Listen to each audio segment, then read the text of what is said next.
My name is Kristen Davis, and I'm a guest writer for the Chara Project, and I'm so excited to be talking to you guys today about the parable of the laborers in the vineyard found in Matthew 20.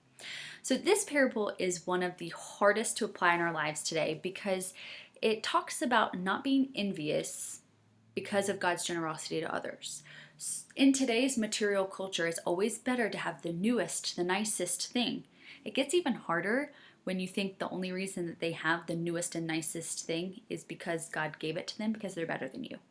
Does God actually play favorites? It seems like it, and it's really unfair. So this parable is all about that feeling of envy and understanding that God's grace doesn't change based on how hard we work.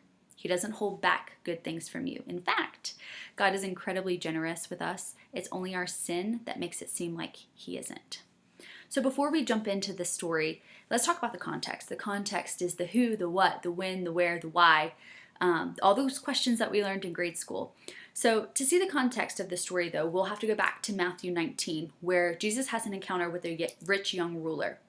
The rich young man asks Jesus what he needs to do in order to get eternal life, and Jesus tells him to get rid of all of his possessions that he worked so hard for. The rich young ruler goes away because he doesn't want to give them up. Jesus then turns to his disciples and tells them that material stuff makes it hard for people to accept God as their most prized thing. So then the disciples ask a really good question. It's one that we probably all ask at one point or another, and that's, hey, Jesus, I'm living for you.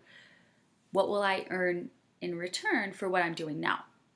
That's when Jesus explains the concept of heaven and eternal life. But then there's something unexpected in verse 30, and that's, but many who are first will be last, and the last first. This is the statement that Jesus makes to show that living for God isn't a one-for-one kind of deal. You don't do a good thing and then get something good in return. In fact, we all receive the same reward, and that's eternal life. So that covers the why, it covers the what and the when. The who is Matthew, also called Levi. Matthew was one of the 12 disciples of Jesus, and he was also a Jew. But the most important thing to know about Matthew is that before Matthew was a disciple, he was a tax collector. He was one of the Jewish people who betrayed their country to work for the Roman government who oppressed them. So in fact, many tax collectors were often worse than the Roman government because they would take extra money from people for their own profit. Jewish tax collectors were traitors and they were hated. But Jesus saw Matthew as more than that and called him to be a disciple. So as we read this parable, keep a couple things in mind. Matthew was one of the most hated people in his country, but God loved him anyway. Jesus was also using this parable to show that rewards aren't based on works, but on his grace. Okay, so let's read this together, and it's starting in Matthew 20, verse 1. For the kingdom of heaven is like a master of a house who went out early in the morning to hire laborers for his vineyard. After agreeing with the laborers for a denarius a day, he sent them into his vineyard. And going out about the third hour, he saw others standing idle in the marketplace and said to them, You go into the vineyard too, and whatever is right, I will give you. So they went. Going out again about the 6th hour and the 9th hour, he did the same. And about the 11th hour, he went out and found others standing, and he said to them, Why do you stand here idle all day?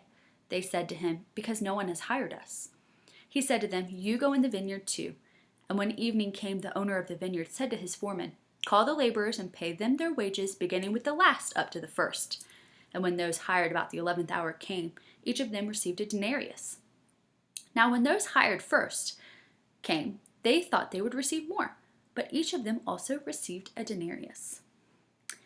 And on receiving it, they grumbled at the master of the house, saying, These last worked only for an hour, and you have made them equal to us, who have borne a burden of the day in the scorching heat. But he replied to each one of them, Friend, I am doing you no wrong. Did you not agree with me for a denarius? Take what belongs to you and go. I choose to give to this last worker as I give to you. Am I not allowed to do what I choose with what belongs to me, or do you begrudge my generosity? So the last will be first, and the first last. And so Jesus concludes this story. What do you see here? We see that all the workers were hired at different times of the day, but they all got paid the same. Looking at that story, we might call it unfair. I mean, the workers at the beginning of the day, they certainly worked longer and harder than the ones hired at the end. But that's our sin. That's the sin in our life, saying that they were cheated based on what we call fair. So if you look at the story, nobody was cheated. The men hired at the beginning of the day were exactly given what they agreed for. They struck a deal for a day's labor, and both parties held up their end of the deal. It's only when they see the other workers and what they received that they became unhappy. They allowed comparison to rob their contentment. This is often an attitude that I can struggle with. I love my car, but I can sometimes get upset when I see other people's nicer cars. Some days I really like my body, and then other days I wish I had somebody else's. It's comparison that tells us God's not generous to me. But reading through this passage with context, we see that God is really generous. The wages we receive are eternal life, and we all get the same reward regardless of where we come from. Our life before and the time we come to Christ does not affect our eternal reward. God is generous and merciful to us. So I hope that this sparks your interest in the parable and gives you a better understanding with how God relates with us today. Reading through this parable really gave me a new appreciation for the wonderful things that God has really done in my life, and the humility to know that I could never earn it. If you really loved this parable, I hope that you check out the other parables on the website as well as through the social media outlets. Thank you guys so much for watching. Have a wonderful week.